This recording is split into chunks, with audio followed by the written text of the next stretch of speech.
Ladies and gentlemen, welcome back to the Pain Train.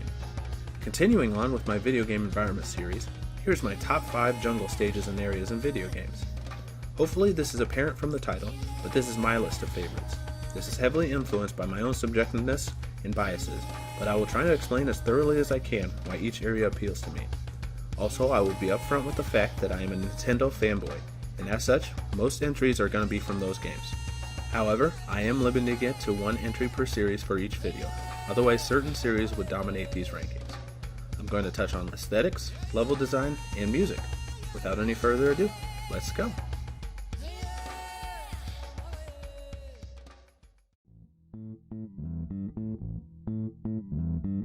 At number 5, we have Infernal Isle from Beetle Adventure Racing. I would not be surprised if most people have never heard of this game, but I promise you, it's one of the best racing games ever made.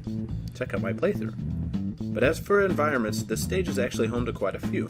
It is on a tropical island complete with a volcano, so in addition to a jungle biome, it also houses beach, small town, swamp, and volcano areas. But most of the island is a thick wild jungle. In fact, it has an area almost embarrassingly similar to Jurassic Park, complete with an actual T-Rex poking its head across the bars to give you encouragement. If you stay on the main course, the jungle doesn't affect much besides the scenery, but some of the shortcuts lead you straight through the trees and can lead to crashes since the brush is so thick. The music in this level is a slightly subdued but jazzy song dominated by percussion. It really gives this stage a natural feel. Not to mention, the game is very adept at adding sound effects to enhance the area you're in, whether it's monkeys screeching, dinosaurs walking, or tropical birds that sound like they're just off course. You probably wouldn't think a racing stage would break into the top 5 jungle courses, but when it comes to theming, Infernal Isle is one of the best.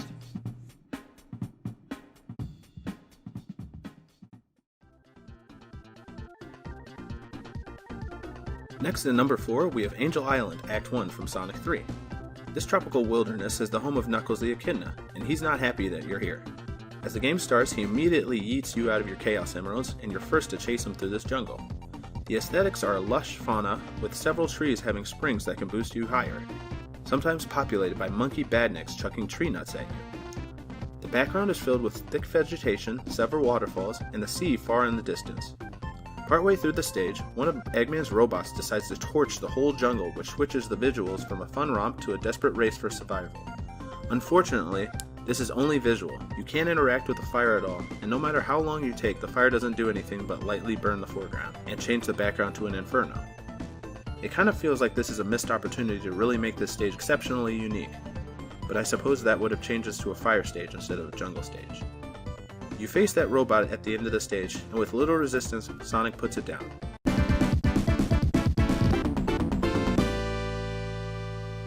The jungle is still on fire though. Coming in at number 3 is Ferron from Breath of the Wild. This area is actually not too far from the beginning of the game, but somehow or another I didn't have my first visit to this jungle until fairly far in my playthrough, and after experiencing many forests I was not actually expecting a tropical one, even though this game contains every non-modern environment possible. It was very cool seeing the giant palm trees filled with very helpful mighty bananas and life-extending durians. Near the center of Ferron there are multiple huge waterfalls, and one of the sources of the cascades actually houses Ferron, the electric dragon. The area is filled with your standard bokoblins and Lizalfos, but there is a lone Lionel on a plateau overlooking most of the jungle if you come here for a challenge. The worst part of this area is the almost constant rain and lightning. Without certain equipment, you'll be rolling the dice on carrying any metal weapons and fighting tooth and nail to climb anywhere. The music is again not exclusive to Ferron, just atmospheric, like most of the game, but like Infernal Isle, there are little jungle animal sound effects added that really help the theming. I believe this is the only jungle in the Zelda series, but for their first time, they did it right.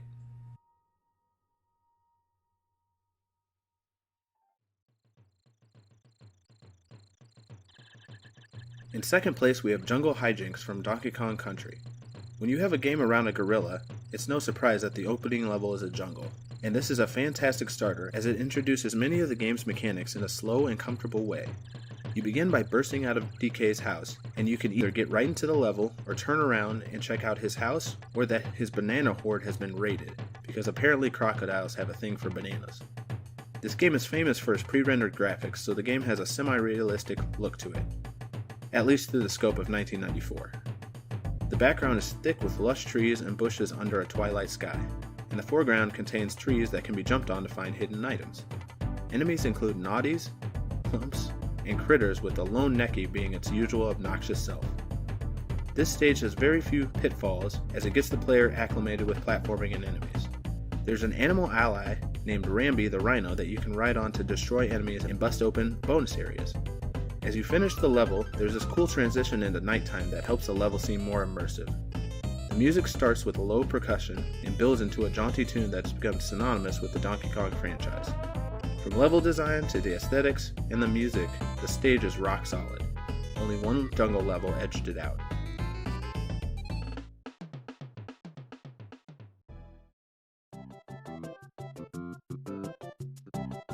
Gold medal goes to 3-1, Welcome to Monkey World from Yoshis Island. Once you get past the beginning of the stage, you'll find yourself in a muddy jungle filled with vines and monkeys and backgrounds filled with dense foliage. These monkeys can't hurt you through touch, but they do climb trees and throw stuff at you. As you venture deeper in, you'll find some of the monkeys eating watermelons and spitting seeds at you, which is a very cool introduction to the watermelon mechanic, where Yoshi does the same thing. As you get further into the stage, the foreground trees and vines get thicker, and the background changes to include cliffs, flowers, and waterfalls. I don't know what it is about jungles and waterfalls always being paired together, but I like it. The monkeys will also join together to swing back and forth and try to steal Mario off of Yoshi's back. Other enemies include piranha plants and lungfish in the small lake section. This stage does a great job at slowly introducing challenges and making them a bit more robust as the level goes on. Unfortunately, there's no unique jungle music for this level, which is not a huge deal as it's a great track, but something more jungle focused could have made it even better. I'm not gonna lie, guys, this level mostly wins because I love the monkeys. They're hilarious and adorable, and I love knocking them around with watermelon seeds. Yoshi and the monkeys claim the top spot.